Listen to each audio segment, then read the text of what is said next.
No es lo habitual, pero hoy es tiempo de hablar de deportes tradicionales, concretamente de lanzamiento de barra, y es que ha fallecido toda una leyenda. Eliseo Ansón fue el primero en lanzar más de 16 metros con esa barra que lleva en la mano, la barra aragonesa.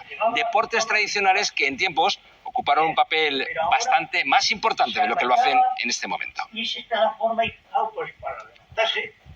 Hemos querido saber qué significaba para este deporte, para el lanzamiento de barra aragonesa, el recientemente fallecido, y lo hemos hablado y hemos preguntado a un especialista.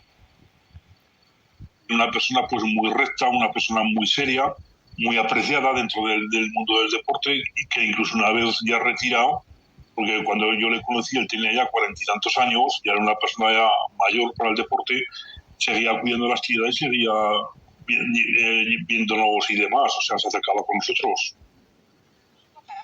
Les explicaremos un día un poco mejor cómo es este asunto, pero fíjense que en 2023 se arrancó en esta especialidad con 2 clubes y en torno a 70 federados. Hay categorías alevín, infantil, cadete, juvenil y senior. Y ahí vemos los chavales que, por ejemplo, han sido protagonistas de nuestro programa Menuda Cantera en varias ocasiones. Es decir, estos deportes poco a poco se están recuperando.